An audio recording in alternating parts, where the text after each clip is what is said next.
Hi, good evening. Sir Dennis. Sir Dennis.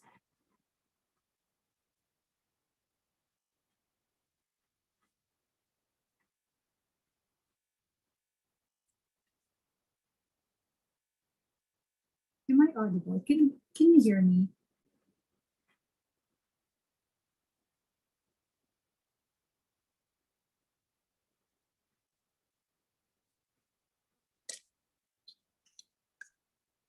Hello?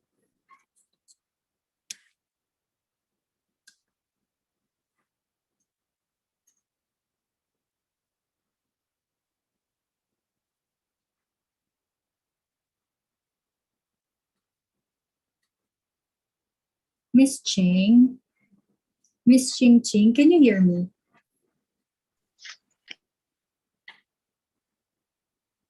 Yes. Okay. Sir Hello, David, ma'am.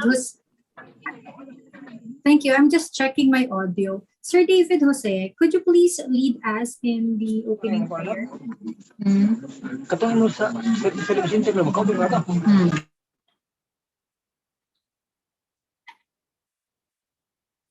Sir David Jose. Sir David.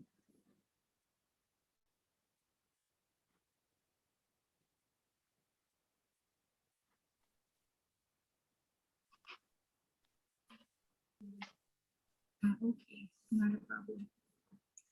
Can I have a volunteer instead?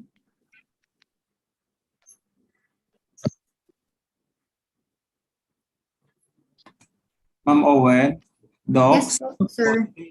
Dennis. Sir Dennis.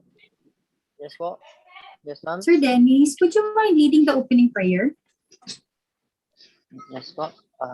Di pa ma'am. A little later. Yes po. A little Mamaya later. po madam.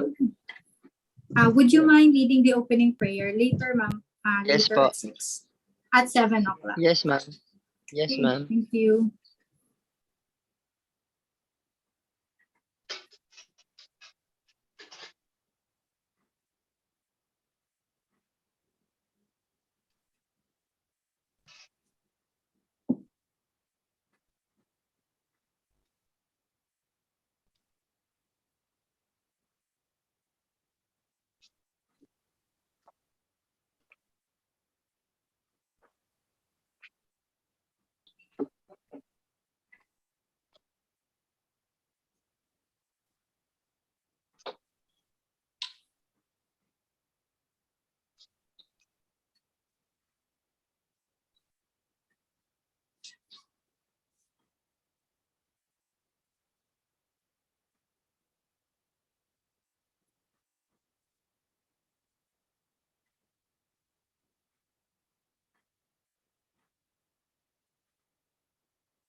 So we are live in YouTube instead of Facebook.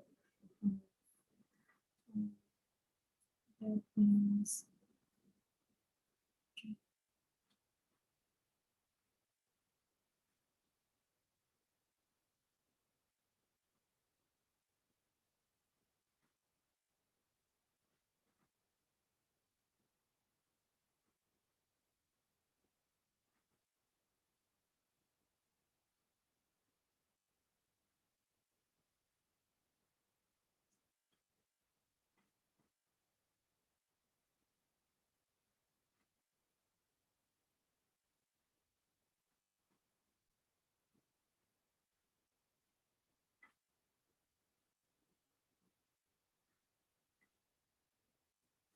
I'm trying to connect in your feed for a while.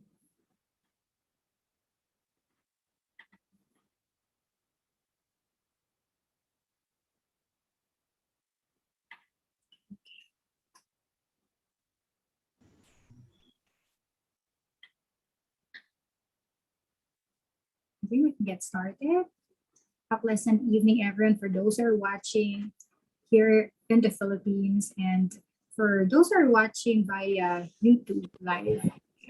Good evening and welcome to another review session here at Teacher 8 Online Review Center. And to begin, good evening, David Jose. And to begin our review session, let's have an opening prayer to be led by Sir Dennis. Kinabahan ako sa tumagan ako. Okay po, let's go ahead and feel the presence of our Lord Jesus Christ. Yes, Lord, sa harap ng Panginoon, kami po'y nagpapasalamat, Panginoon, na kami po'y pinagkatipon niyo po, Panginoon, upang mag-review, Lord. Lord, dalangin po namin, Panginoon, na nawa sa aming pag-review, Lord. Bigyan niyo po kami ng wisdom and knowledge ng galing sa Panginoon. At Lord, bigyan niyo po kami lahat, Panginoon, sa naming gagawing review session, Panginoon. Maging po Panginoon ang magtuturo po sa amin. Bigyan niyo po siya ng wisdom and knowledge, Panginoon, na may share niyo po, Panginoon, ang kanyang kalaman, Lord, sa amin, Lord, na magamit po namin, Panginoon, sa aming exam, Lord. Lord, dahil po namin, Panginoon, na naway patuloy po kaming bigyan ng kalakasan, Lord, ang hope, Panginoon, sa aming naranasan yun, Panginoon, na ang darating na isang Panginoon, patuloy niyo po kaming palakasin, Lord, at bigyan ng pag-asa, Panginoon. Lord, maraming salamat po, Panginoon, at minsan pa, Panginoon, siya lang po, Panginoon, ang aming samot dalangin. Siya na tayong pangalan. In Jesus' name, Amen. Amen. Thank you, Sir Dennis. Okay, we are now live via YouTube. And, okay, so we will be accepting or reading comments via YouTube. Once again, I'm Dr. Lena Contilio, and I will be reviewing you for general education, covering English, science, and Filipino. As an introduction, an opening activity, let's have some vocabulary enrichment. Let's have word challenge. Let's have this one. Okay, good evening, Marian. So to begin our review, let me challenge your vocabulary. I'll be showing you pictures of jumbled letters, and I want you to determine or figure out the longest possible word that you can construct out of the jumbled letters. I'll be providing you clues to serve as your guide. Let's start. Those who are watching via YouTube could also answer. What's the longest word that you can form out of these jumbled letters? As a clue, this word is synonymous to diverse, varied, or mixed. You can answer via chat box, or you can turn on your microphone once you figure it out. What's the longest word that you can construct out of this one?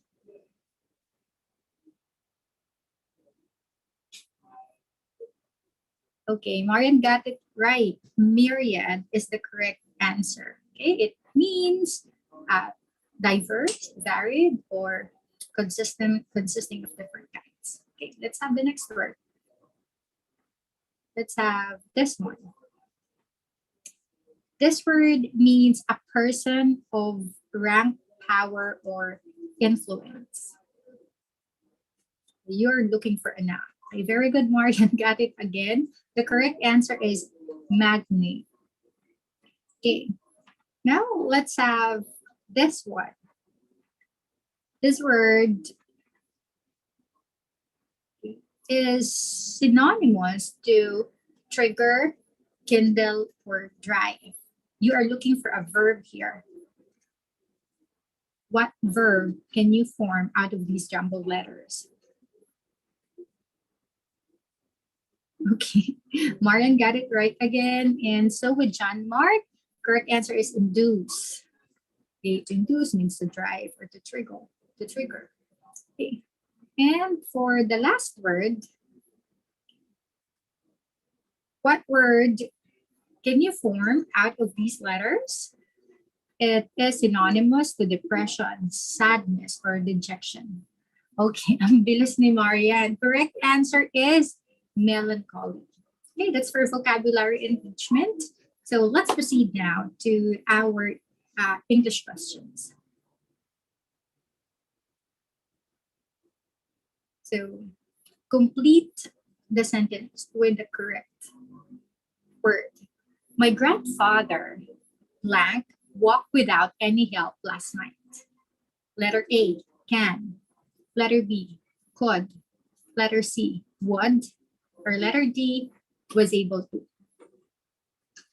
My grandfather, A, can, could, would, was able to. What's your answer?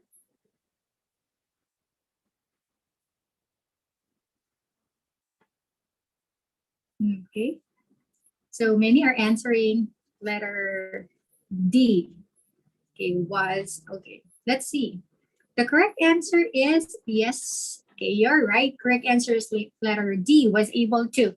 Now, let's try to rationalize why was able to would best complete the sentence. Okay, let's take note of the usage of would or could and also can and was able to. So we use would, okay, if we are expressing this refusal. For example, I would smell something burning. Or if you want to express requests like, would you hand me the pencil? Can would usually refer to ability. We can say, can you hand me the pencil? But if you are doing it as a request, better that you would use would. Of course, someone can do it for you, but the thing is, would the person be willing to do it? So use would if you want to make a request. Okay, what else? If you want to express conditionals, for example, if I had a car, I would drive around the world. Okay, so this is to express an event that is possibly or that may possibly happen in the future. Or if you want to express a sentence in the future past, for example, she said that she would help them move next month. Okay. Could also be used to refer to ability. I could play a guitar when I was a child. The same thing with can. But in terms of level of uncertainty, mas mataas ang level of uncertainty ng can. Request also, you can use could. You hand me a pencil. Suggestion, conditional, and possibility. Now, in such case, you could use could and would, but the best answer for the sentence is was able to, because of the presence of a time frame or time signal. Last night, so you use a past form of the linking verb was able to. Okay, now let's proceed to the next one. I used to blank a lot of money, but I don't make much now. A, make. D, made. C, makes. D, making. I used to blank a lot of money, but I don't make much now. A, make. B, made. C, makes. Or letter D, making. The correct answer is A, Mariel answered. Okay. Giselle answered letter A. Let's see. What's the correct answer? I used to make a lot of money, but I don't make much now. Okay, why make is the best answer? All right, take note of how we make use of used to versus used to. Used to is wrong. It should always be with letter D. We make use of used to, okay, plus the verb for an action or habit that was common in the past but not anymore, or discontinued action or habit. For example, she used to study very hard when she was in the university. But not anymore. What else? I used to speak French very well, but now I cannot speak it well. Okay, we can also make use of to used to plus the noun, okay, if we are to express something that we are accustomed to, okay, normally out of a habit or experience. So in this example, I am used to waking up early. Used to, then followed with a gerund, okay, a verb in the ing form, but the function of it is nouns now in the sentence.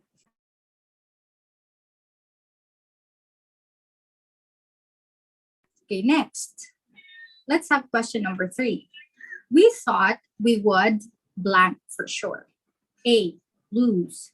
B, lost. C, losing. D, lose. We thought we would blank for sure. A, lose. B, lost. C, losing. D, lose. What's your answer?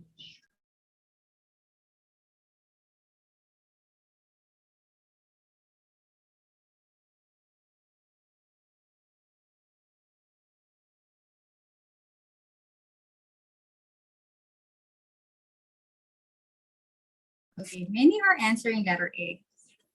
All right. Okay, Jomsky answered letter D. The correct answer is, yes, letter A, lose. Can someone differentiate lose, okay, with one O and lose with 2 letter O and the word lost? Anybody? Can someone explain the differences? Okay, correct. David just said loose meaning maluwag. So in this case, loose, maluwag would not fit. Okay, how about lose with 1 O and lost? Lose means natalo. How about lost?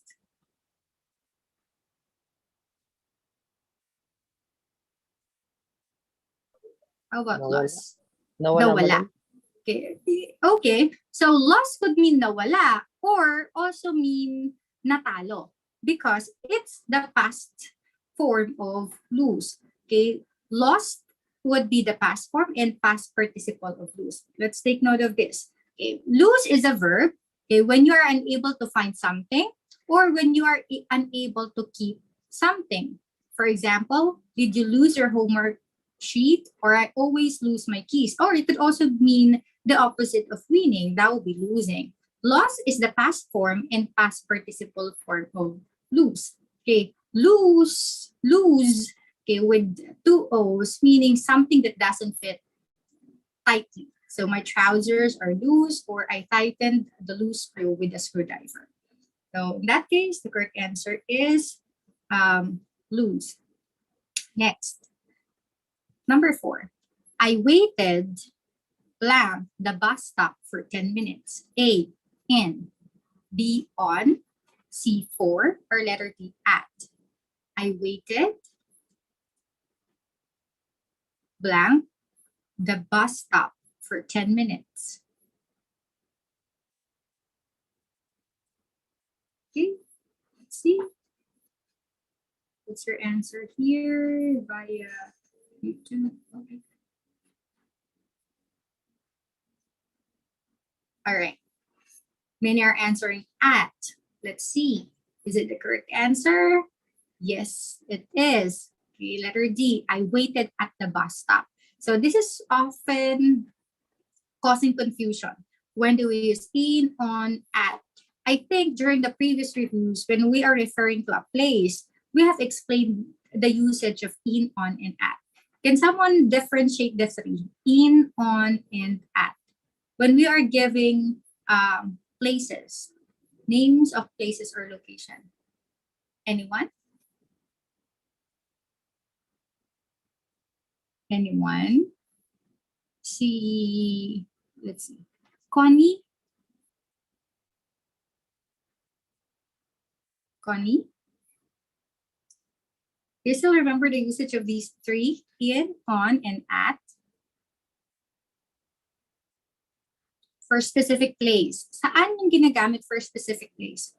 In for specific place. Is it in or at? Okay. All right. For us to better understand it, okay, here's what you should remember. When you're giving places or location, in would be for general. okay, or something that is big in scope. For example, country, city, or neighborhood. In England, in London, in Chinatown. We use on when we are giving the name of the street, the avenue, the corner. For example, on Oxford Street, on Rizal Avenue. Okay, at is for specific location. For example, when you're giving your exact address, specific address, complete with the house number, then we use at. Okay, for example, specific location, store. Okay, at the store. For example, in school, you are in a university, what specific area or place inside the university? Then you can use at the library to give a more specific location. Now, let's talk about its usage when we are referring to time. Okay? If we are giving the centuries, the decades, the years, the months, the weeks, we have to use in. Okay? In the 1800s, okay? In July, in May, in 2 weeks, okay? In the 80s. You use on in order to express days, weekends. For example, on May 7th, 1964, or on my birthday, or on Friday, okay, on the weekend, and at to express a specific time at 7 o'clock, at 5 o'clock. So take note of that. In general, more specific or smaller on, and then very specific or smallest at. Okay, let's still deal with prepositions. Yes, Marian, I agree. Prepositions are often confusing. Okay, for season, that would be in summer. Okay, seasons in summer, in winter. So let's deal with prepositions. It's often confusing. Okay, let's have a quick review on prepositions. What preposition would best express the location of the circle? There's an orange or red orange circle there. Give me a preposition that would best express the location of the circle.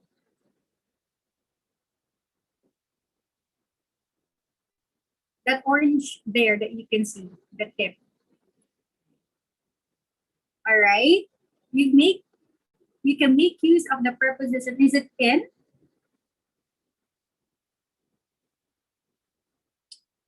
Okay. The best preposition to express it's not on.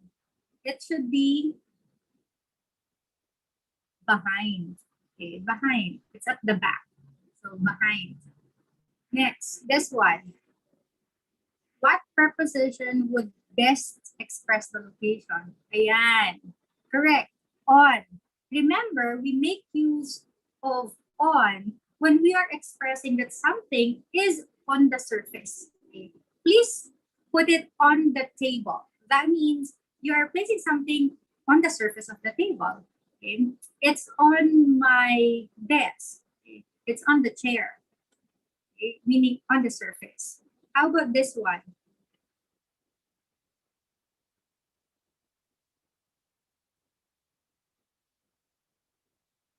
Okay, so next to, correct, beside. Okay, so those are just common prepositions. Okay, you can also have over. Okay, if you are going to move on top of something, then over. Okay, what else? On can also be used when we are expressing things like on the telephone, on TV. So let's have more exercises. Sorry, that's beside. Okay, let's have more exercises on preposition. Which list only contains prepositions? Which list only contains prepositions? A, to, here, soon. B, to, with, until. C, for, yet, but. Or letter D, in, of, over. That's the correct answer. It's a little delaying.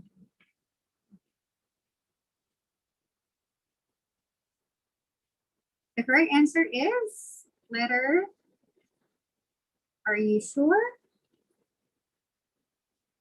Let's check. There are differences in your answers.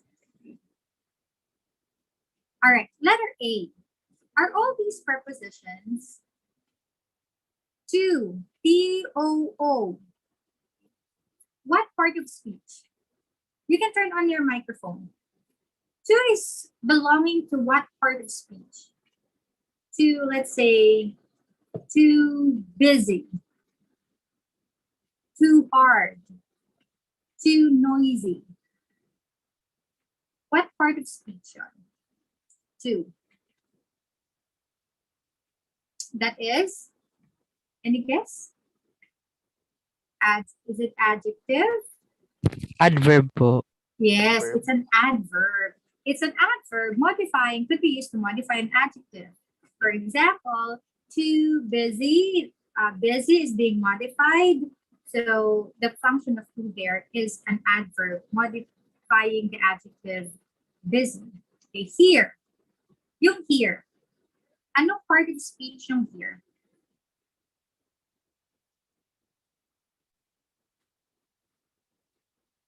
Here. Okay, so here could be an adverb to adverb of place. Come here, come where, here. Soon. Soon is also, or could also be used as an adverb or as an adjective. All right, so letter A is definitely wrong. Okay, letter B. To, with, until. Are all these prepositions? Yes. Okay, the correct answer is letter B. Letter C is wrong. For is for could also be used as preposition, but yet is not a preposition. It's a conjunction. Same with but. In and over are prepositions, but not of. Of is an adverb. Okay, so letter B is the correct answer. Next, number 6. Okay. In which sentence is the word to used as a preposition? In which sentence is the word to used as preposition?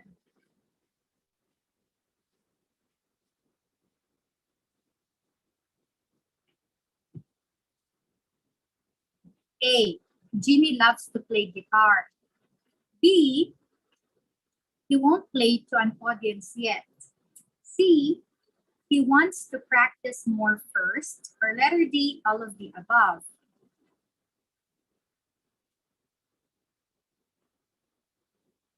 What's your answer in number 6?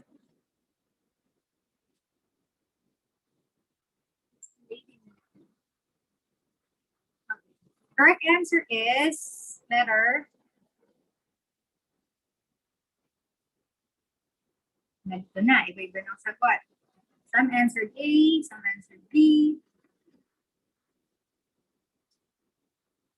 Correct answer is letter B. Okay. Why letter B? Jimmy loves to play guitar and he wants to practice more first. Are examples of infinitives. Okay. Ano ba yung infinitives? Infinitives, an infinitive is a kind of verbal. Can someone tell me what a verbal is? Can you recall? Sino nakakatanda? What is a verbal? What's a verbal? Ang hirap ng signal sa myself. Dito din parang gumagay ng signal. It starts to ring. Can someone recall what a verbal is? Okay, when we say verbal, these are verbals are the infinitive. Verb. Okay, verbals are forms of verbs that function as a different part of speech. So it's a verb form, but it doesn't function as a verb. Okay, common examples nun ay nabanggit kanina yung gerund. Gerund is a verbal, correct? But this one is a verbal in the form of infinitive. Okay, how do we form infinitives? Infinitives are formed using the preposition to plus the basic form or base form of the verb. For example, to be on time is important or to arrive. In this case, the infinitive functions as a noun. Jimmy loves to play. Okay? Loves what? To play. What else? What else do we have here? All right. So the other sentences use to with a verb, okay, meaning it's an infinitive. Okay. To an audience in there, okay, to is used as a preposition. Let's have this one. Pronunciation. Which word is accented on the second syllable? I won't be reading the words. Which word is accented on the second syllable?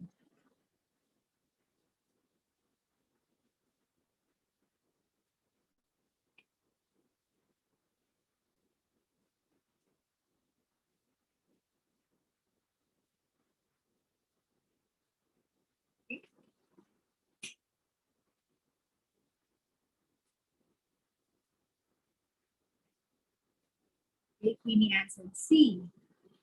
Queenie, can you turn your microphone on and read words A to D? When we say accented, we are referring to stress. Which syllable is given the stress when pronounced correctly? Queenie, could you please read? Yes po. Which word is accented on the second syllable? A, nation. B, rescue. C, himself. D, garment. So the correct answer is letter C, himself. Okay, correct. Okay, himself. Okay, so Thank you, let's go back. ma'am. Yes, thank you, Queenie. So nation. So the stress is on the first syllable. Rescue, first syllable. Himself. So it's in the second syllable. Garment, and that's on the first syllable. That's why letter C is the correct answer. All right, let's have literature this time. Which sonnet enumerates the reasons for loving? By Elizabeth Barrett Browning. Letter A, Sonnet 44. Letter B, Sonnet 15. Letter C, Sonnet 14. Or letter D, Sonnet 43. Which sonnet enumerates the reasons for loving? By Elizabeth Barrett Browning. Sonnet 44. Letter D. Okay, correct. That's a letter D. Okay, Sonnet 43. What is the title of that sonnet by Elizabeth Barrett Browning? It's a very Do I famous love sonnet. thee? Okay, how do How I do love I thee? love thee? Correct. How do I love thee? How do I love thee? Let me count the ways.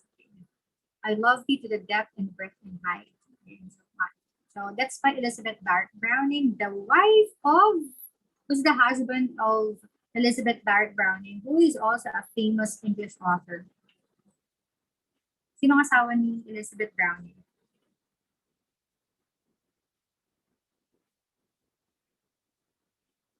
Robert. Okay, Robert Browning. They fell in love because of poetry. That's it, Robert Browning. Okay, next, number 9. Which is Chaucer's collection of stories in verse showing his skill as a storyteller in giving a vivid picture of English society in the 1300s? Letter A, The Divine Comedy. Letter B, The New Life. Letter C, The Song of Roland. Or letter D, The Canterbury Tales. What's the correct answer?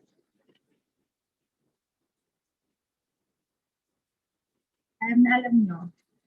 Alright then, and correct. Correct answer is The Canterbury Tales by, what's the first name of Chaucer? Sinong Chaucer? Jeffrey Chaucer. Okay, Geoffrey Chaucer. Okay, so The Canterbury Tales is a medieval work. So it's medieval England or medieval English work by the poet Geoffrey Chaucer, which comprised of 24 tales related to a number of literary genres and touching on subjects like faith to God's will, okay, marriage, pride, and also death. So, this is one famous work of Jeffrey Chaucer, but unfortunately, this was not finished. Canterbury Tales is okay. So there, Geoffrey Chaucer and me. What happened? Am I still presenting? I lost the presentation. Oh wait. Oh wait. There. What happened? Okay. All right. So, what is the title given to Geoffrey Chaucer? Geoffrey Chaucer is considered as the father of what?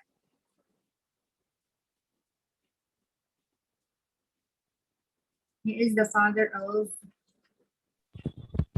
Father of English literature, I guess po, ma'am. okay, father of English prose. English poetry. Geoffrey Chaucer is the father of English poetry.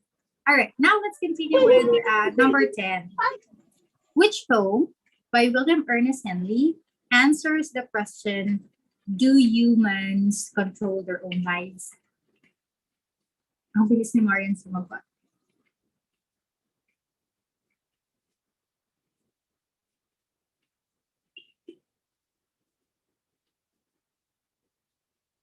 Okay. All right, you have to say my answer. Correct answer is, alam na alam niyo to, Invictus.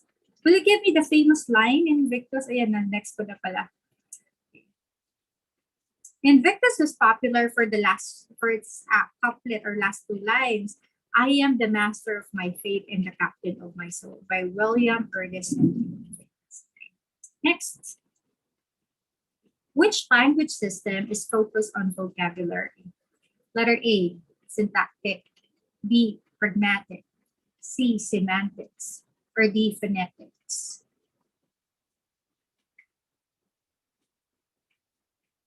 Which language system is focused on vocabulary? Syntactic, pragmatic, semantics, phonetics.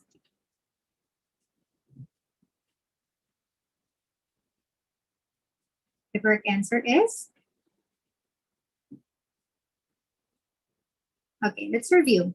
When we say syntactic system or syntax, what is the focus? These are areas of linguistics. A structure of sentences, all right, or how phrases are formed, sentence formation. In one word, grammar. It's focusing on grammar. How about pragmatic?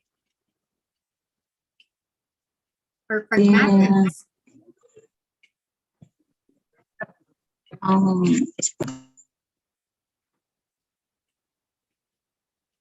Pragmatics focuses on, what's the focus? Linguistic. Oh, the way we speak. All right. It's usage in context, correct? In what particular context do we use language? How about semantics? What's the focus of semantics? Meanings. Meaning. Okay, that is why it is the correct answer. Vocabulary is under meaning, the literal meaning of words. Okay, and phonetics, of course, are dealing with, phonetics is dealing with Sounds. sounds. All right then. So now let's have, okay, this is question number 12. William Wordsworth wrote, she was phantom of delight, from which the lines are taken. She was phantom of delight when first she gleamed upon sight, a lovely apparition sent to a moment's ornament. What figure of speech is used? A, hyperbole. B, personification. C, metaphor. Or letter D, simile. She was a phantom of delight when first she gleamed upon sight, a lovely apparition sent to be a moment's ornament. Okay, correct answer is letter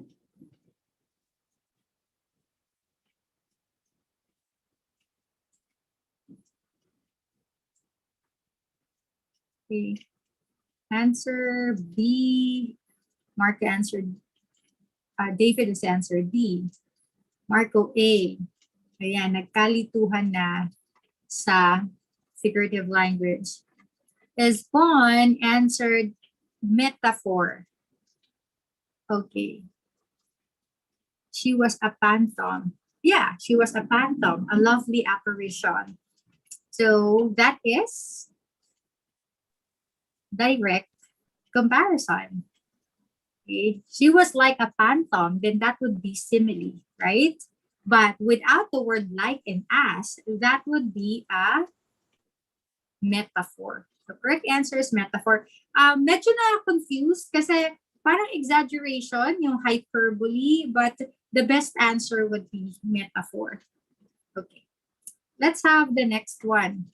Which speech is considered one of the greatest speeches for its vision of American democracy by a U.S. political leader? A. The Gettysburg Address. Letter B. John F. Kennedy's inaugural speech. Letter C. Lincoln Memorial Address. And letter D. Patrick Henry's speech. Which speech is considered one of the greatest speeches for its vision of American democracy by a U.S. political leader? Gettysburg Address, JFK's inaugural speech, Lincoln's Memorial Address, or Patrick Henry's speech? What's your answer? Correct answer is, parang dalawa yung pinagpipilian niya na. It's either letter A or letter B. The correct answer is B. The correct answer is letter B. John F. Kennedy's inaugural speech. Okay.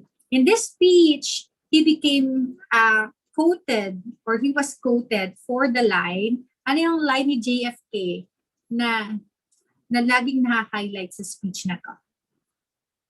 Anybody? Lagi yan. Yes. Ask not what you can do for what your country can do for you, but what you can do for your country. Correct. Okay. Ask not what your country can do for you, but ask what you can do for your country. That's actually during his inaugural speech. JFK. How about Gettysburg Address? Who delivered the Gettysburg Address? Also a famous American leader. It's Abraham Lincoln. Okay, correct. Abraham Lincoln. Wherein we also quote this often. We here highly resolve that the government of the people, by the people, for the people shall not perish from the earth. Okay. It was Abraham Lincoln from his Gettysburg Address in 1863. Okay. Tandaan niyo yan. Suki yan sa bilang sa licensure examination for teachers. Next, what kind of word is telecast? A, blend. B, acronym. C, borrowed, or letter D, clipped? What kind of word is telecast?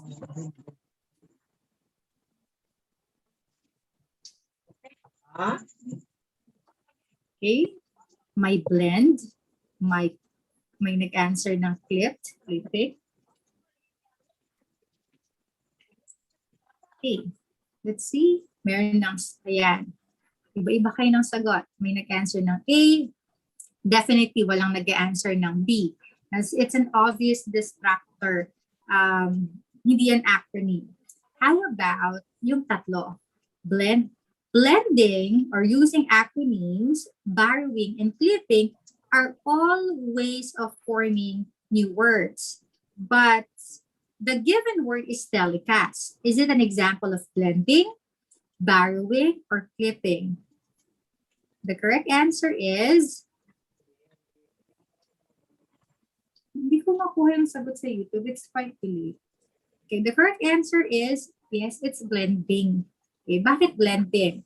Okay, let's define those ways of forming new words. Okay, blending is done when words are created by putting together or blending two existing words to form a new one. For example, yung smog, it's a combination of smoke and fog. That's why we have smog. What else? Yung telecast, it's a combination of word television and casting. So telecast. A guess and estimate put together in one word would be guesstimate. Okay, give me other examples of blending. Yung mga words na acceptable ngayon but actually formed by combining two words. Ayan, staycation. Okay, stay and vacation. What else? Marami yan eh. Ano yung lectures? Ano yung lectures?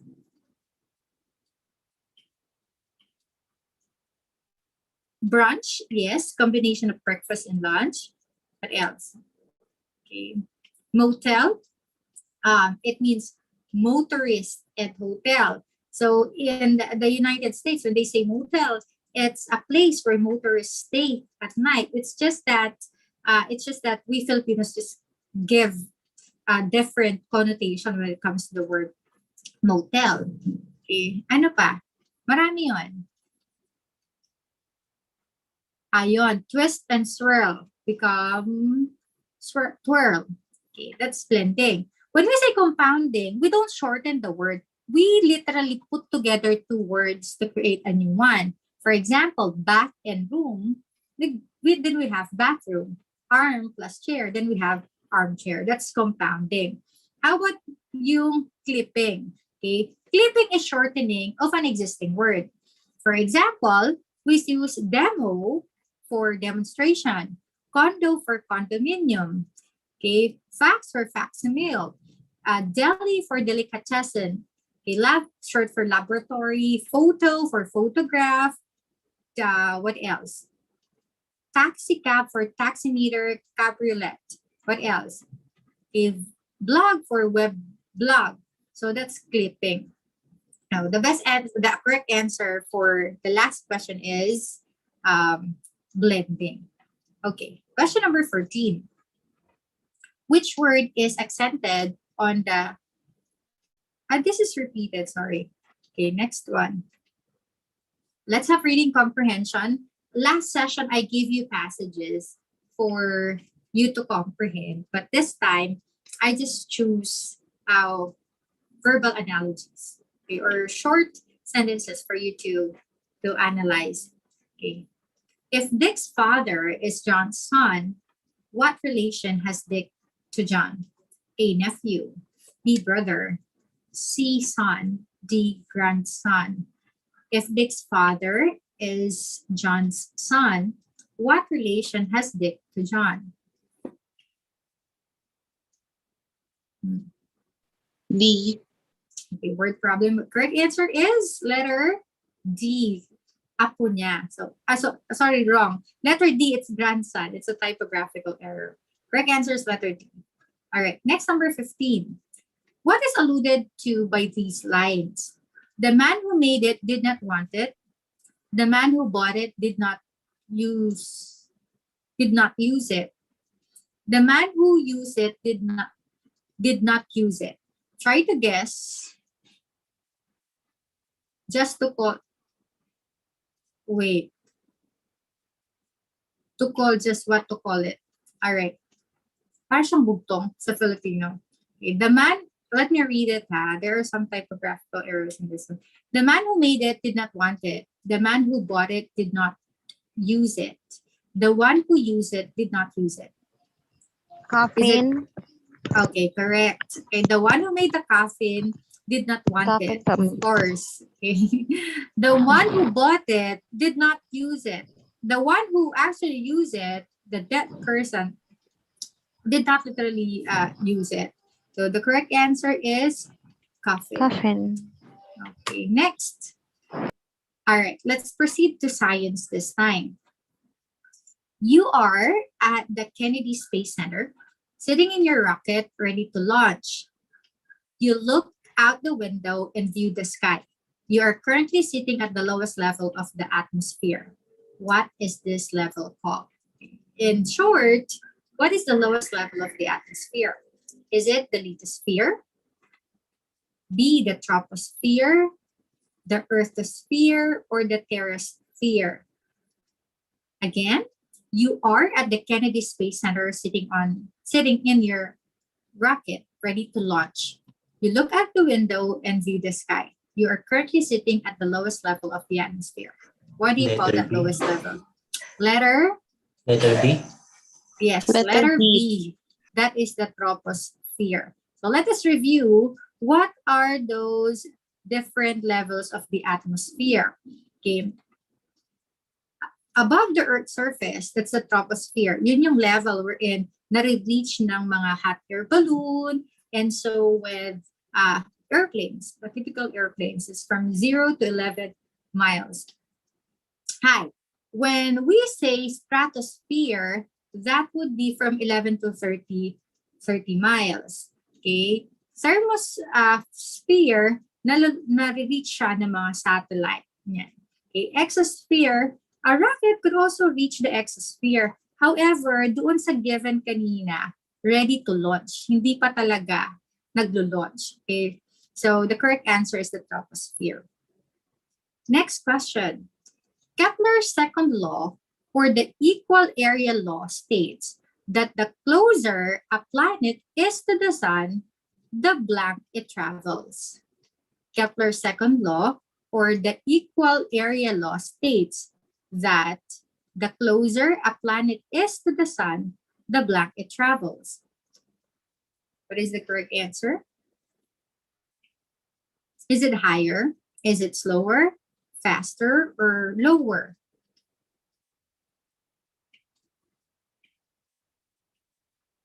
The closer the planet is to the sun, the blank it travels. The correct answer is letter C.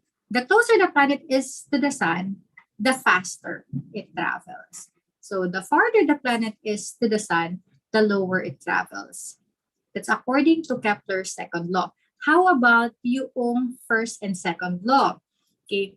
The first law states that each planet moves in an elliptical orbit with its star at one focus. In our case, that star is the sun, and the Earth orbits around the sun. The second law is what is mentioned earlier, the law of equal areas, meaning an orbiting object will take the same amount of time to travel between points A and B as it takes to travel between points C and D.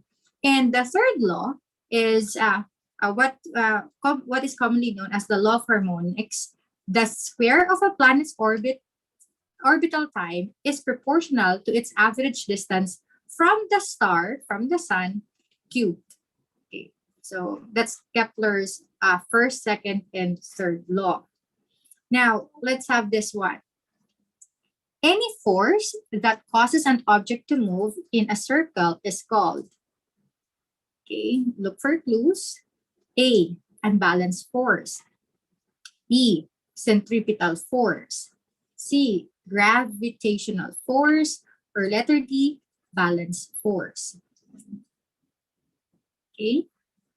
Any force that causes an object to move in a circle. Okay. Kasi anong clue doon? Kahit hindi ka masyadong familiar with all these forces kasi gravitational. That's Yung centri from the Century. okay, centri. Centri. Okay, so that means center. Then that would be the centripetal force. Review. Okay, so this type of force is applicable in such cases. For example, when you are riding na roller coaster, ayan, yung gitna noon, okay, nag-orbit yung umiikot yung roller coaster, this is centripetal force. Or for example, ayan, may hawak kang object and then papaikutin mo siya. Ikaw yung nandoon sa center. Okay? So, the centripetal force is also applicable. Or for example, kung bakit kapag sumasakay tayo ng merry-go-round, okay? Yung pag-ikot ng mga chairs, ng mga swing, okay? Centrifugal force then yung applicable doon. Okay. So that's it. For the next question, where are earthquakes most likely to occur? Where are earthquakes most likely to occur? Letter A, where magma cools slowly beneath Earth's surface. Letter B, where Earth's lithosphere is in constant slow motion. Letter C, where Earth's seafloor is spreading into deep ocean, trenches. Or letter D, where Earth's tectonic plates are moving together. I think, ayan, we have the same answer. Alam na natin yan kasi, di ba, we are warned about the big one. And so we get oriented and we have higher level of awareness now when it comes to earthquake. Correct answer is letter D. The Earth's tectonic plates are moving together. Okay. To explain further, earthquakes naman could happen everywhere or all over the world, okay, along both tectonic plate edges and interiors. Earthquakes occur along faults, which are fractured between blocks of rock that allow the blocks to move relative to one another. Faults are caused by the bumping and sliding that plates do and are more common near the edges of the plates. Okay, that's why letter D is the correct answer. Okay. Next question. Ayan. Okay, I think this would be easy for you kasi very from time to time, viruses, yun ang nakikita natin sa social media, sa television. Emma believes viruses are not living organisms, while Kyla believes viruses are living organisms. Who is correct and why? Letter A, Kyla, because viruses grow and replicate. Letter B, Kyla, because viruses are considered a type of living cell. Letter C, Emma, because viruses contain nucleic acid and proteins. Or letter D, Emma, because viruses cannot reproduce on their own. Letter D. Letter D. Iba-iba ang sagot. Someone answered A. Correct answer is letter, may C, may letter B. Okay. Sinong tama? Si Emma o si Kyla? Emma. Emma. Complicated. Emma. Okay. Emma, why? Because viruses cannot reproduce on their own. Okay. Parang yung coronavirus, di ba? It cannot reproduce. Pag pumasok nga sa katawan natin, it would die, okay, within 14 days. Ngayon, that is kung kayang labanan ng immune system natin, okay, ng host, yung virus. But it cannot reproduce inside. Okay. It would eventually die. Kaso, baka maunahan mamatay yung host kaysa dun sa virus. Now, what are the different characteristics of living organisms?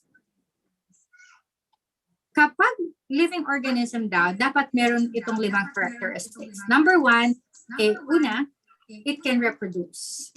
Number 2, it obtains and uses energy.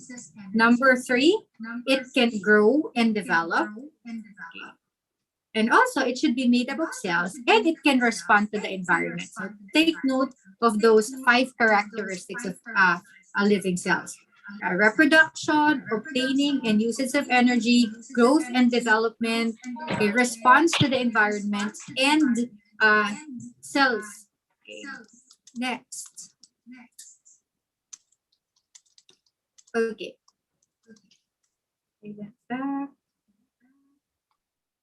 Okay. Rate of change of velocity is called. What is that rate of change of velocity? Is it acceleration, momentum, speed, or weight? Rate of change of velocity. Is it acceleration, momentum, speed, or weight?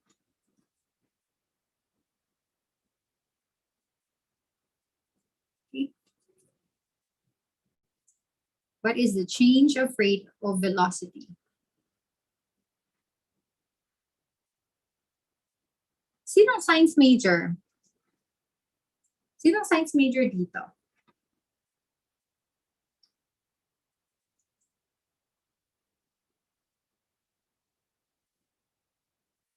Si Ma'am Marian kanina, palagi siyang tama sa English. Pero palagi pa rin siyang tama sa science. Okay. Pero Miss Marian, di ba English major ka? Right? English, no? Yes po. Yeah. Okay. Pero tama yung sagot mo. It's acceleration. For us to better understand acceleration, we have to understand, of course, speed and momentum first. Ano ba yung speed and velocity?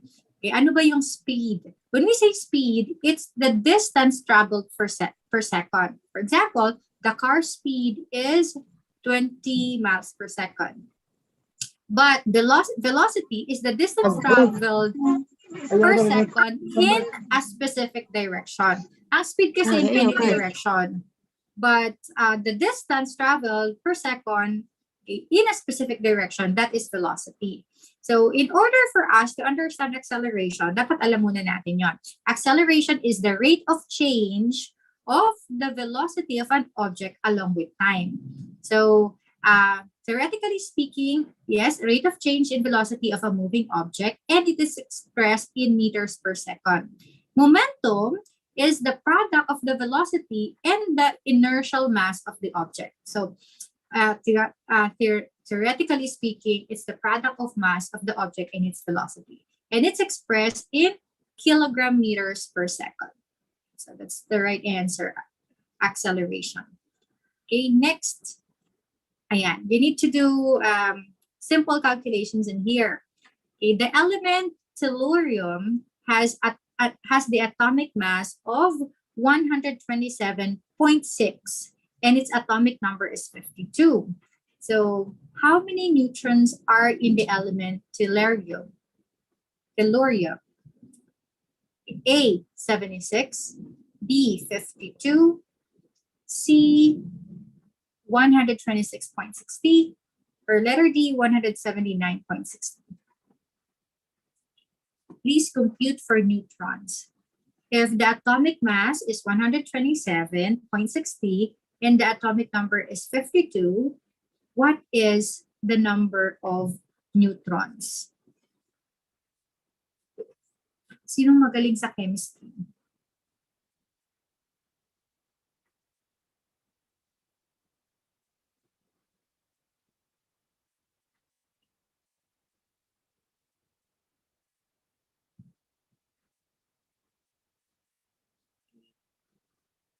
See.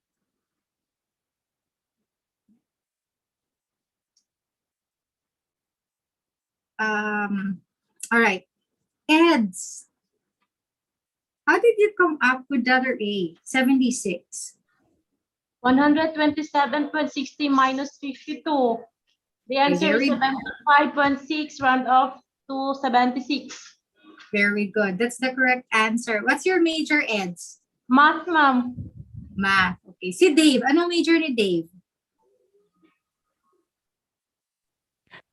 Soksay po, ma'am. Socksci. But you also got the correct answer. That's 76. So that's the formula, yung sinabi kanina ni Eds. That would be neutrons is equals to M minus N, atomic mass minus the atomic number. Okay, let's try this one. For example, if you need to get the number of neutrons in carbon, you have to subtract the atomic mass 12.01 from its atomic number, yung nasa ibabaw ng element. So that would be 12 minus 6. Okay, your neutrons would be 6. So that's the formula. N is equals to M minus N, atomic mass minus atomic number. Okay, next. Which symbiotic relationship is described by one individual benefiting and the other being neither harmed nor benefited? Which symbiotic relationship is described by one individual benefiting and the other being neither harmed nor benefited? A, mutualism. B, commensalism. C, parasitism. Or letter D, competition.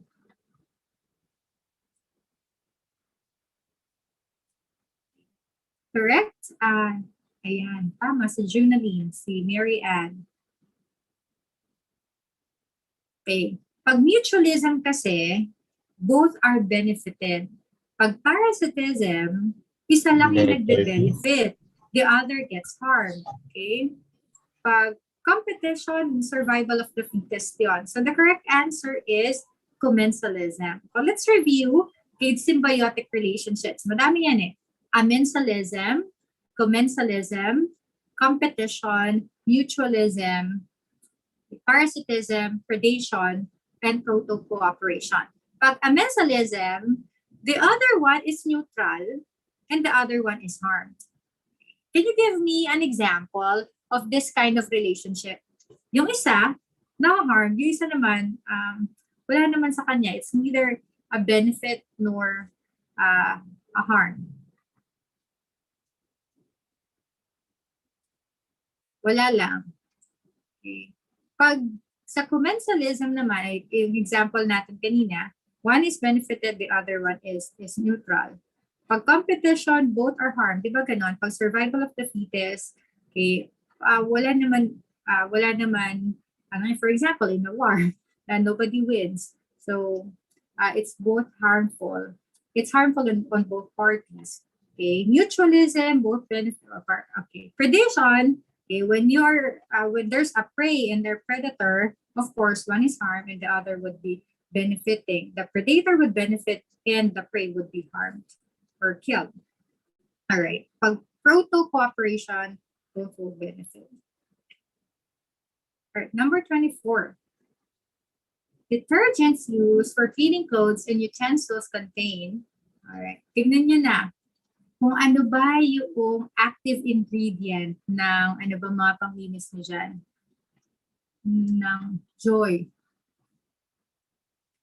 Ng Tide. Letter A. Okay, is it sulfonates, bicarbonates, bismuthates, or nitrates? Correct answer is letter They look like sodium. Okay. Okay, sulfonates, correct. That's it. Next, number 25. The flower of a plant is involved in reproduction. Now, which parts are male and which are female? Letter A. Male part is the stamen and the female part is the pistil. Letter B. The male part is the ovary and the female part is the stamen. Letter C. The male part is the xylem and the female is the anther. Letter D. Male is the style and female is the filament. Which is the male part of the flower and which is the female part?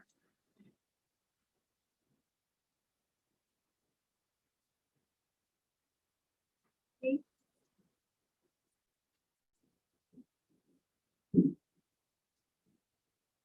See? Be sure? Okay. The correct answer is, sino ang sure?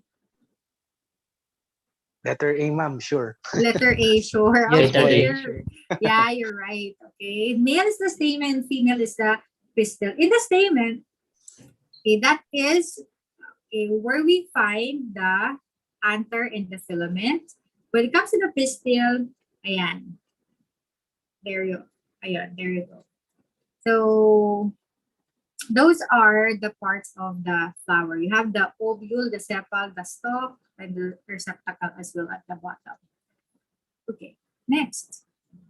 Which of the following properties of water enables it to move from the roots to the leaves of plants? Letter A, water moderates temperature. Letter B, water is an excellent solvent. Letter C, water expands as it freezes. Or letter D, water exhibits cohesive behavior. All of these are properties of water. But which of these properties would enable it to move from the roots to the leaves of the plant? What's the answer?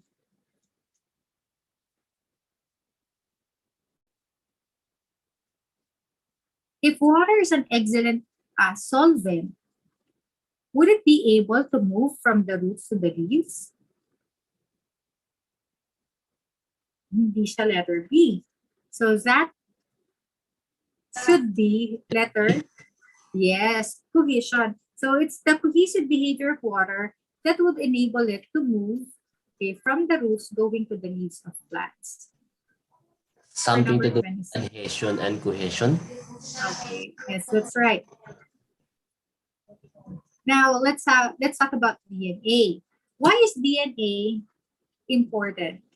Ang bilis ng sagot. Junaline, para dito yan? Or para yan sa susunod? Dito na yan. Okay. A, it's in everything. B, is DNA in everything? It serves as the blueprint of traits of all living things. Letter C, because we eat it every day for energy. Or letter D, it is very small and very complicated. What's the correct answer? That B is po. letter. All right, that's it. Letter B. It serves as the blueprint of traits of all living things. Okay. Heredity becomes possible because of DNA. So DNA stands for deoxyribonucleic acid. It's made up of units of biological building blocks called nucleotides. Now, the code within our DNA provides direction on how to make proteins that are vital for our growth, development, and overall health. So what makes it very vital, another reason that makes it very vital is that DNA contains our hereditary material in our genes. It is what makes us unique. Okay. Number 28. Which layer of Earth has the greatest density and is solid? Which is the solid part of, or solid layer of the Earth? Is it the inner core, the mantle, the outer core, or the crust? What or which layer of the Earth has the greatest density and is solid? Inner core, mantle, outer core, or crust?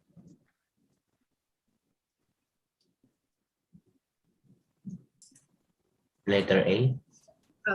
Letter A. It's the inner core. Let's review the different layers of the Earth.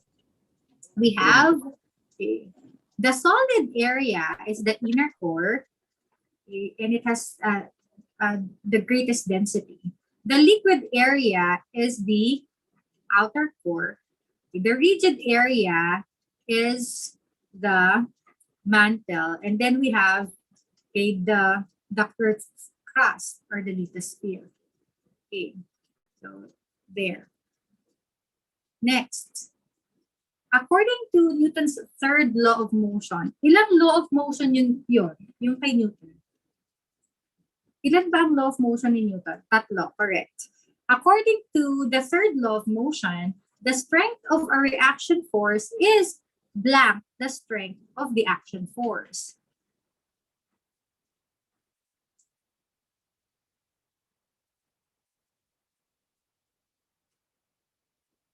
Greater than, -2, equal to, or positive. Okay, according to Newton's third law of motion, the strength of an action or of a reaction force is blank the strength of the action force. Greater than, -2, equal to, or positive. Equal to. Sure na?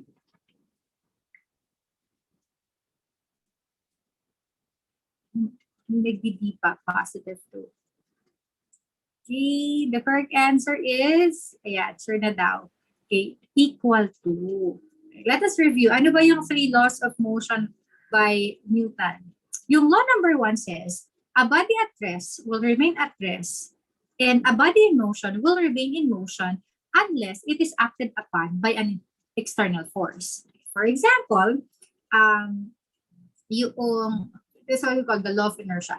May isang bola, let's say in a football field, ang isang bola ay hindi gagalaw unless walang magpapagalaw doon, walang sisipa doon, or walang mag-lift doon. The same way that a moving object will not stop moving unless may magpatigil doon. Okay? Law number 2 says, the force acting on an object is equal to the mass that object times its acceleration. And yung number 3, lagi natin itong narinig. For every action, there is an equal and opposite reaction. So, you have here, ayan. Okay? For the first law, yan, a soccer ball resting on the grass remains motionless until a force is applied to it. Kaya nga, di ba, pag sinasabi natin, ang isang bagay gumalaw nung walang nagpapagalaw, hindi yun normal. Paranormal yon. It's a paranormal activity. Okay, law of force and acceleration naman, yung second law. The more the force on the ball, the more the acceleration of the ball. And the third law, or the law of reaction, okay, for every action, there is an equal and opposite reaction. For example, a fish uses its fin to push the water backwards. The water reacts by pushing the fish forward. Okay, so remember those three laws. Law of inertia, law of force and acceleration, and law of reaction. Next, number 30. What is meant by the term genetic variation? A, some chromosomes are longer than others. Letter B, some individuals have the same genes as others. Letter C, some individuals have different genes than others. Or letter D, some genes are multiplied in theraploid organisms. I think you can get the answer through context. Pag sinabi natin variation, okay, then there are varied kinds or different kinds. So correct answer is letter C. Some individuals have different genes than others. That is the last item for science. Now let us move to Filipino. Yan.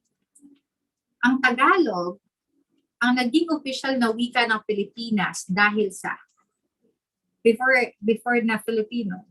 Okay, ang Tagalog ang naging official na wika ng Pilipinas dahil sa A, Saligang Batas ng 1986. Letter B, Saligang Batas ng 1973. Letter C, Saligang Batas ng 1935. And letter D, Saligang Batas ng Malolos. Letter C. Okay. That's actually right. It's letter C, Saligang Batas ng 1935. So, next, question number 32. Ibigay ang tayutay na nagamit sa sumusunod. Tayutay, in English, it's? Metaphor. Tayutay. Figure of speech. Figures of speech. Figurative language or figures of speech. Ikaw ang payong ng aking buhay. Silungan ng init. Hatid ay proteksyon sa panahong masungit. Ito ba ay halimbawa ng pagtutulad? B, personifikasyon. C, metapora. Or paglilipat wika. Ikaw ang payong ng aking buhay. Silungan ng init. Hatid. Parang A na C. Okay. Parang A na C. Tama. Tagtagalin natin yung personification. Hindi naman paggamit ng mga attitude at action ng tao. Parang mas mahirap pumili pag Filipino. Okay, sige. It's between A and C, correct? Hindi siya pagpapalit wika, hindi siya metonymy. So, dalawa lang yan. Pagtutulad o metapora. Letter C, sure na. Si Miko. Tama si Miko. Ano ang other word for metapora sa Filipino? Pagwawangis. Yes, pagwawangis. Ang pagtutulad parang ay... hirap Simile. Simile. Pagtutulad ay simile. Ginagamit natin siya if we're comparing two unlike entities using like or as, tulad ng, gaya ng, pagtutulad yon. Pag walang ginagamit na mga ganong salita, pagwawangis naman siya. Metaphor o metapora. Okay, so review. Okay, simile, para ng, kawangis ng, gaya ng, tulad ng. Basta may mga ganon na word, pagtutulad yon. Pagwawangis, wala nang mga ganon. Direct na ang comparison. Okay, pagmamalabis naman is hyperbole, exaggeration. Alam niyo na yan. Palit tawag, metonymy, pagpapalit sakwa. Sakla is synecdoche. A part is representing the whole. Okay. Next. Nag-aaral ako blank mabuti upang makakuha ako ng scholarship. Nag-aaral ako blank mabuti upang makakuha ako ng scholarship. A, ng, N-A-N-G, B, ng, N-G, C, mas, or letter D, lalo. Ayan. Ayan. Alam niyo na yan kasi dapat pag mag-take ka ng board exam, tandaan mo na. Dapat alam na alam mo yung difference ng na at ng. Correct answer is ng, yung mahaba, N-A-N-G. Okay, let's recap na lang. Dapat kahit tulog kayo, alam nyo to. Sigurado may lalabas na ganito. Okay. Ang nang, yung mahaba, N-A-N-G, ay ginagamit bilang kapalit ng salitang noon. Okay. Noong isilang ka sa mundong ito. Pwedeng nang isilang ka sa mundong ito. Wala ka raw pagkain nang dumating ako. Okay. Wala kang pagkain noong dumating ako. Okay. Pwede rin itong gamitin kapalit ng para at upang. For example, maligo ka nang bumango ka or maligo ka para or upang bumango ka. Halina't tumaya sa loto para yumaman tayo or nang yumaman tayo. Okay, ginagamit din siya na para mas masarap bigkasin. For example, pwede na pumasok. Okay, pwede nang pumasok. Kasi awkward naman sabihin na pwede na pumasok. Okay, or ang mamatay na dahil sa'yo would sound better kapag ginamit natin yung mahabang na ang mamatay ng dahil sa'yo. Or, pwede itong gawing kapalit sa salitang maaga. Kapag katabi ng salitang maaga, uuwi ako ng maaga, okay, yung mahaba na nang, or dumating ka ng maaga bukas. Yung maikli na nang, kailan siya ginagamit? Kapag sinasagot ang tanong na kailan. Umuwi ng umaga. Kailan umuwi si Ben? Umuwi ng umaga or umuwi ng tanghali. Ginagamit din ito tungkol sa oras at petsa. For example, 7 ng umaga, 5 ng Disyembre. Or kapag kasunod ang salitang ubod. Okay? Ubod ng ganda, okay? Puno ng kasamaan, saksakan ng gwapo, si Coco. Alright. So, tingnan nga natin yung wiki quiz na to. Sabihin ninyo kung tama o mali ang pagkakagamit ng na at na.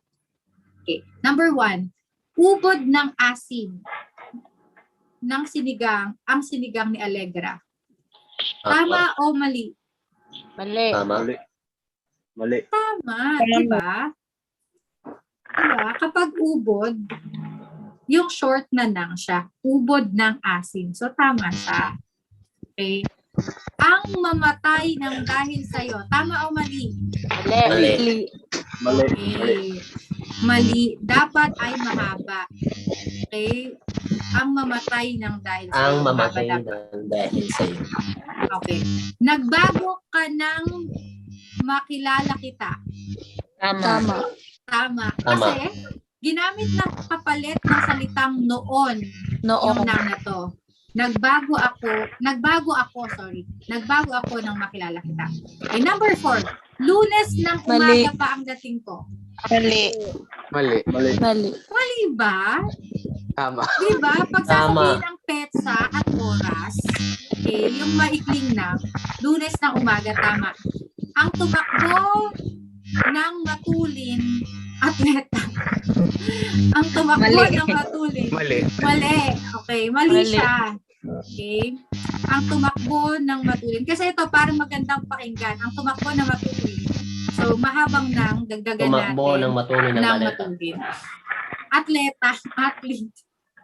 Athlete. Ang tumakbo ng matulin, atleta. Okay, so that's it. Take note of the difference between na and nang. Okay, next question, number 34. Alin sa mga sumusunod maliban sa isa ay ilan sa mga akdang pampanitikang nagdala ng maling impluensya sa buong daigdig? Ang Quran ba?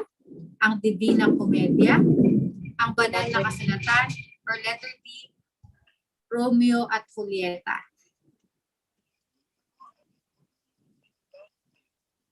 Okay, alam niyo na yan. A, B, C, or D, religious writings yan. Okay, the Bible, Letter yung D. Quran, Divine Comedy. Letter D yan. Okay, Romeo and Juliet of William Shakespeare. Bakit ba nagbigay ng maling impluensya sa buong daigdig, ang Romeo and Juliet ni William Shakespeare. Ang theme niya is love and war. Love and war. Okay, love and haste, actually. Is it really love? Yung story ni Romeo and Juliet.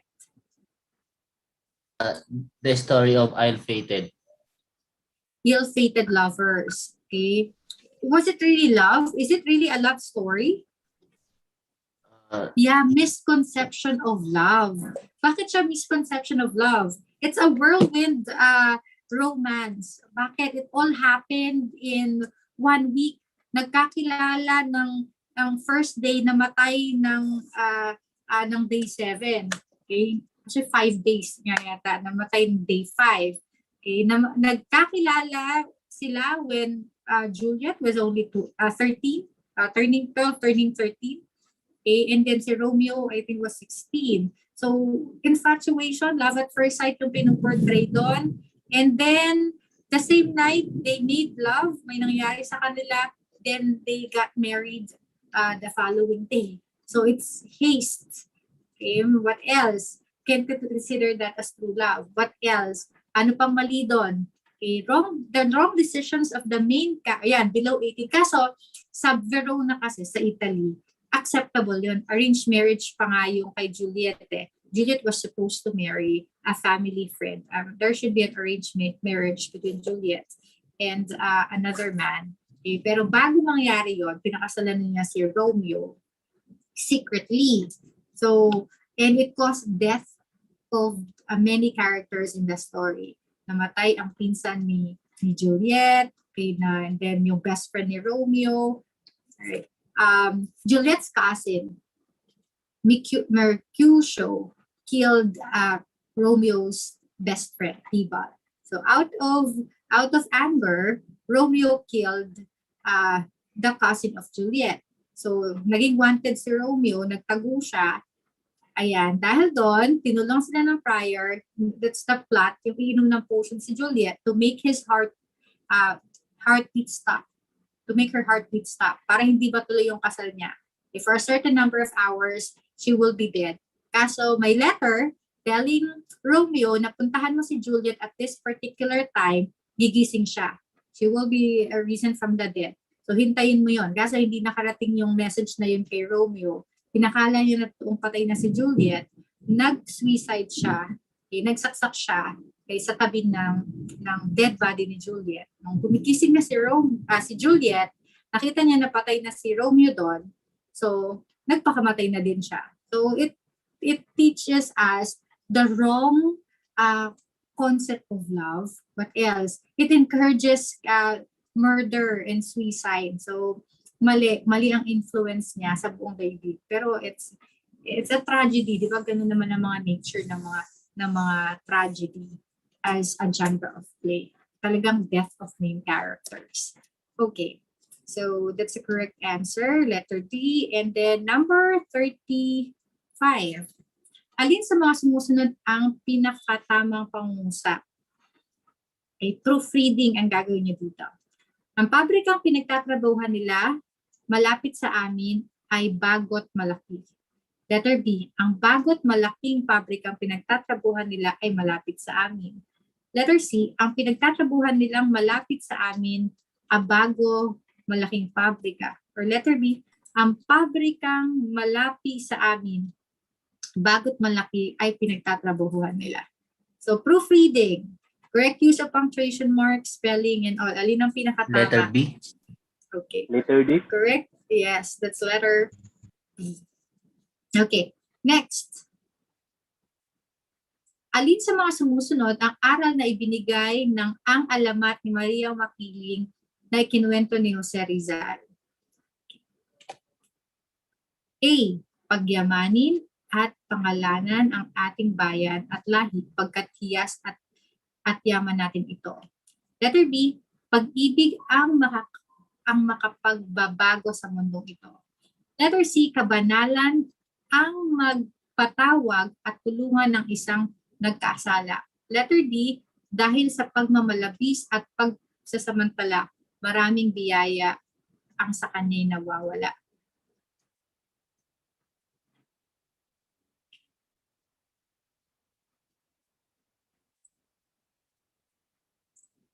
Okay, it's between A or D. Sige. Ayan nga, na-confused. Ano ang correct answer? Correct answer is letter D. Okay, so ayan yung mga among the works of Jose Rizal. Maria Makiling. Jose Rizal is the father of what? Philippine.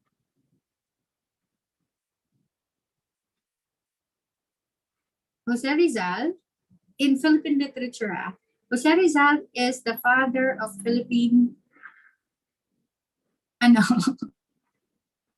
Anong title was given to Jose Rizal? Father of Philippine children's literature.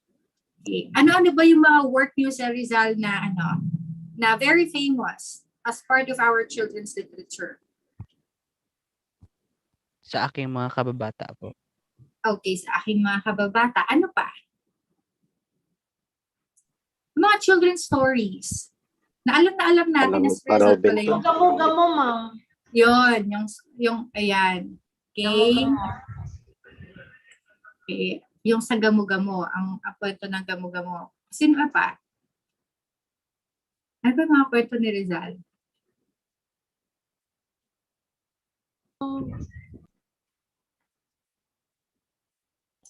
Yung ma'am, yung kwento ng kwento ng matching at pagong. Yes, ayun. Ang kwento ni Pagong at ni Matching. Mga sulat ni Jose Rizal, father of Philippine children's literature. Okay, number 37. Blank, taong masipag sa loob ng bulwagan. Letter A, may taong masipag sa loob ng bulwagan. Letter B, mayroong taong masipag sa loob ng bulwagan. Letter C, pwede naman kahit ano, A and B. Or letter D, wala ang sagot sa mga pagpipilian. Letter B. Letter B, mayroon ba? Sure na? Letter A. Kahit Correct alin. answer? Kahit alin. Okay, may isang tamang sagot. Mayroon. At teka lang. Mali. Sige, wait lang. Kapag ginagamit natin ang may o mayroon, or kailan natin ginagamit ang may o mayroon. Okay. Kapag sinusundan ng pangalan, for example, may matandang lumapit sa kanya kanina. Kapag sinusundan ng pandiwa, may narinig akong kumaluskos. Okay. Letter C, kapag sinusundan ng pang-uri, may magandang kinabukasan na naghihintay sa iyo.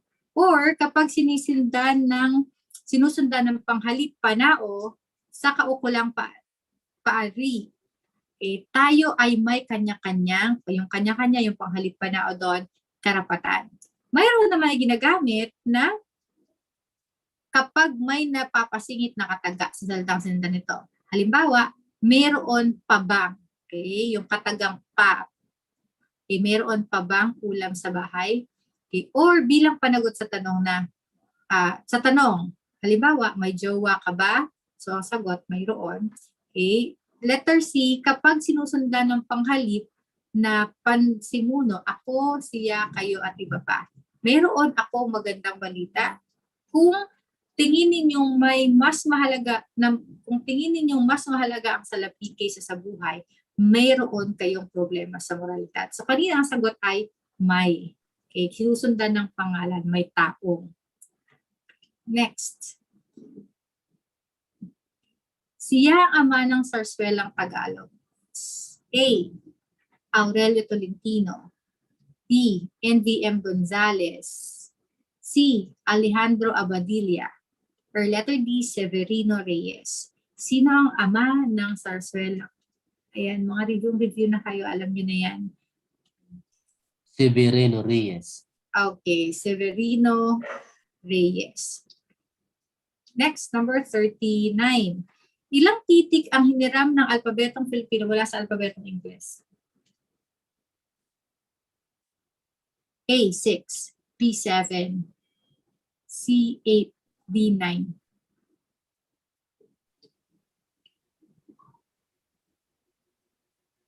Seven. The correct answer is 7. Okay, ano-ano ba yon? Ano-ano mga C, titik yon? C, ano pa? F, J, F. Okay, J. Ano pa? Q, Q. V, X, and Z. Okay, V, X, and Z.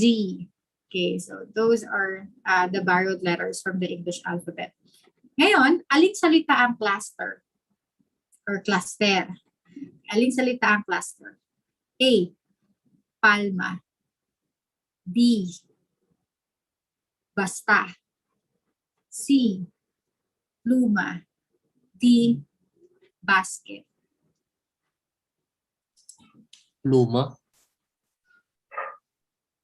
Okay, sir, bakit Okay, naging C. pluma? Bakit pluma ang sagot? Tama kayo, bakit pluma ang sagot? Ano ba yung cluster? Kailan natin tinuturing na, okay, ang cluster sa pluma ay PL. Alright, that's the right answer. Okay, what do we mean by cluster? Or in other words, kambal katinig. In English, consonant cluster. Okay, kinikilala rin bilang cluster o sa English bilang cluster, ito ay ang magkadikit na dalawang magkaibang katinig, okay, na nasa isang pantig ng salita. So, consonant cluster in the same syllable. Halimbawa, ang salitang braso ay may cluster na BR sa unahan na pantig. Maari itong maghahanap sa unahan, gitna o hulihan ng pantig. So, that's it. Okay, next one. Okay, next one. Aling salita ang may diptongo or diphthong? A, buwis. B, bayan. C, buhay. D, iwas. Aling salita ang may diptongo? Buhay. Buhay. Buhay. Nico, ano ba ang diptongo?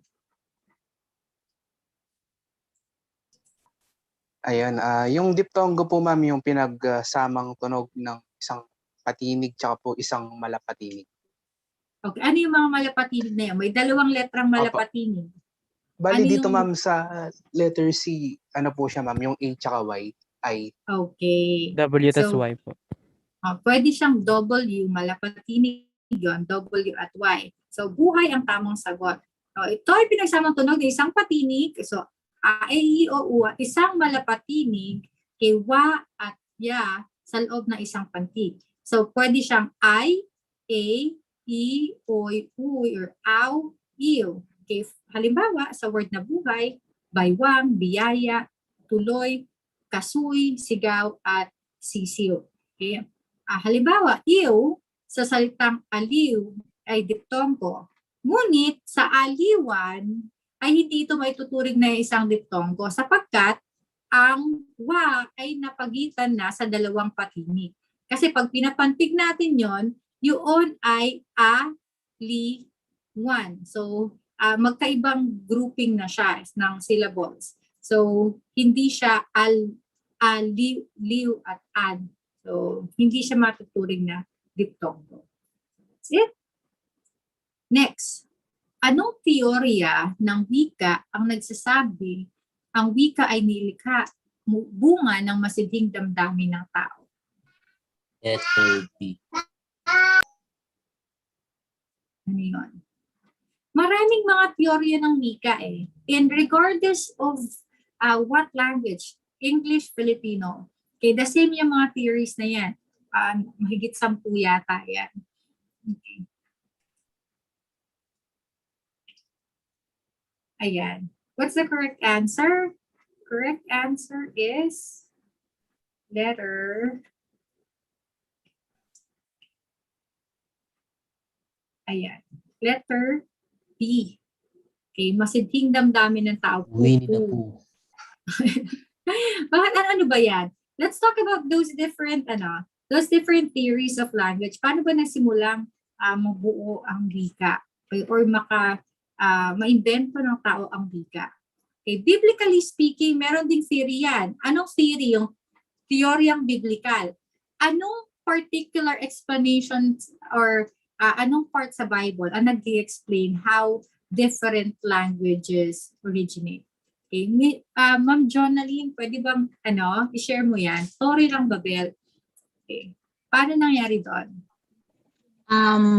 Yung teorya ng Torre ng Babel po is yung yung mga tao nais nilang mag-build ng napakataas na gusali na kung sa language natin is they try to like equate with the power of God, and so because God didn't want that to happen, so he destroyed the Torre, and the people spread or like they were sent to different places and they were speaking different languages. Okay, that's right. They tried to build a tower and then God was not pleased. So he destroyed the tower and punished them by changing their languages. Pinag-iba-iba ng Diyos ang salita nila, ang wika nila, pang sa ganun hindi sila magkaintindihan. So, yun, dahil hindi sila nagkaintindihan, sila ay napadpad sa iba't ibang parte ng mundo. And so, we have different languages around the world. That's how the Bible explains it. Okay? How about the other theories? Ito, yung mga tatlong madalas na ma-encounter na theory or explanation. Okay? Una, yung teoryang bawaw. Okay? Bakit bawaw? Okay. Ano ibig sabihin na to? Can someone explain yung theory na to?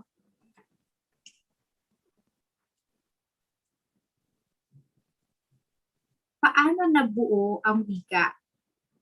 According to this theory, okay, ang mga tao initially ginagaya nila ang mga kahol or mga sound na kinikreate ng hayop. Katulad ng tahol ng aso, tilaap ng manok at iba pa. Ganon din ang mga tunog ng kalikasan gaya ng ihip ng hangin, patak ng ulan.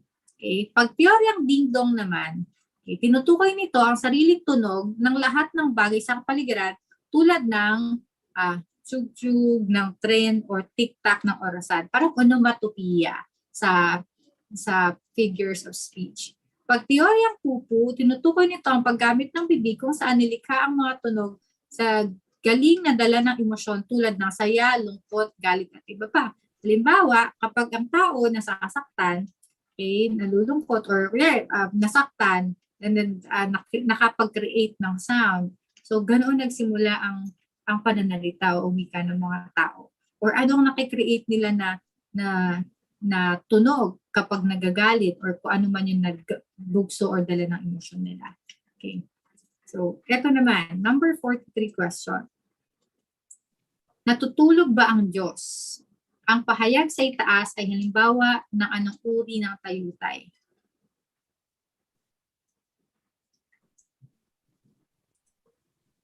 Letter B. Pagdaramdam.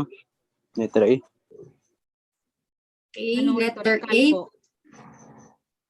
Pagdaramdam ba yon? Letter B, tanong rhetorical, pagtangi, Yes or po. pagsalungat? Okay. Yes sa tanong na rhetorical. Okay. Yes po. Alright. Sino yung nag-yes po? Sure na sure siya. Sino Ma'am yan, Jo. ma'am? Letter B. Ma'am Jo. Mondero po. Okay. Ma'am, could you please explain bakit tanong rhetorical? Tama kayo. Natutulog ba ang Diyos ay halimbawa ng tanong na rhetorical?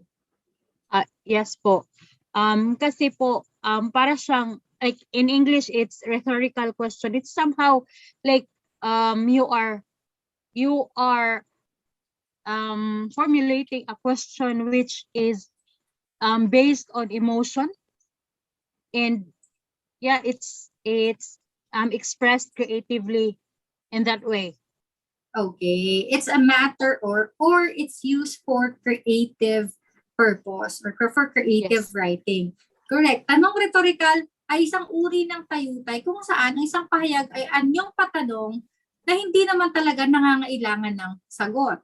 Okay? Bigyan nga ako ng ibang halimbawa ng mga sikat na akda or sikat na mga kanta or mga sanaysay na may mga tanong rhetorical na hindi naman talaga nangangailangan ng sagot. Ang purpose lang nun ay upang maakit ang mga magbabasa or makulaya makapagbuo ng kaakit-akit na pagpapahayag. Okay? Bigyan niyo ako ng ibang mga example pa ng mga sanaysay at iba Siya pang ba ang mga dahilan? Kailan magiging tama ang mali? Yung song ko na, ayan. siya ba ang Siya ba? dahilan? Ayun, tama yan, rhetorical. Ano pa? Kailan magiging tama ang mali? Saan yun kuha? Saan ba hango yun, sir? Yung kailan magiging tama ang mali? Parang hugot yata yun mo.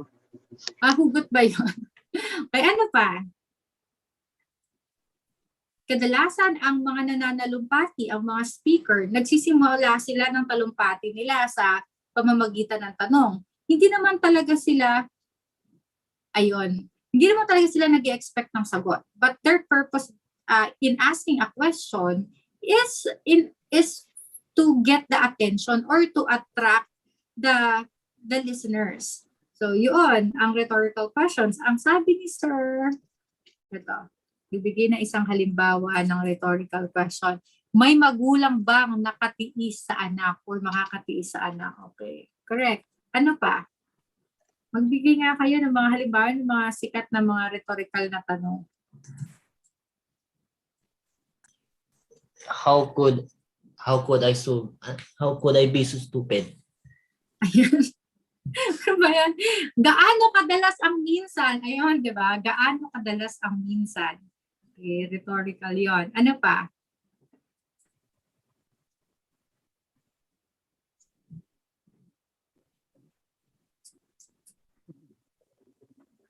Mag-isip pa nga ng mga tanong rhetorical.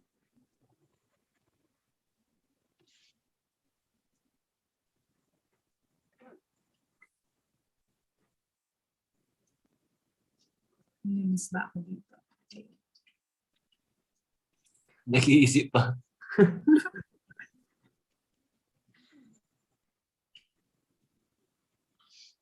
Kailan kaya ako makakaahon sa hirap? Ayan, kailan kaya ako makakaahon sa hirap? Ayun, mga halimbawa ng mga rhetoric. Ayan.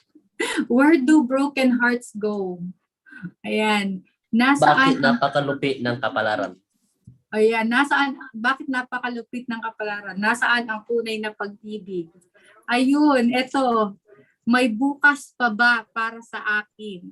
Ayan.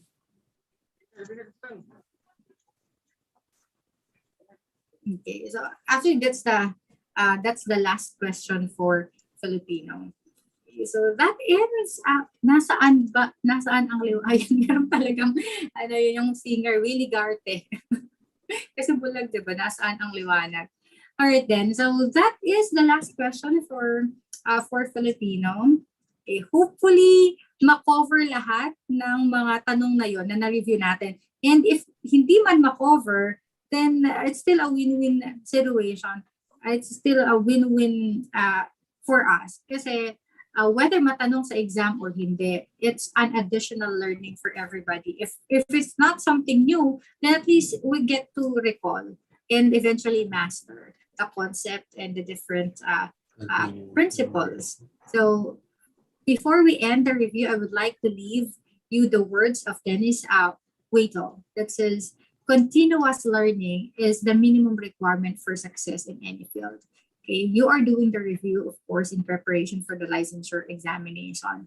But learning is not only done in order for us to prepare for an assessment, but learning should be part of our everyday life. Okay, sabi nga nila, learning is the key to staying young. A person who stops learning becomes old, and a person who keeps on learning continues to be young. Right. So good luck, everybody. And I'm inviting everyone, those who are watching via via Thank you, YouTube. If you ma'am. have, you're welcome. If you have not enrolled yet, sa intensive review, which will start Thank you, on ma'am. August 27, please enroll in Teacher A. Okay, for only 500 pesos. Okay, so goodbye, everybody. Arigatou gozaimasu. Thank you so much, You're Doc. welcome. Goodbye, ma'am. Thank you, ma'am. Bye. Stay safe.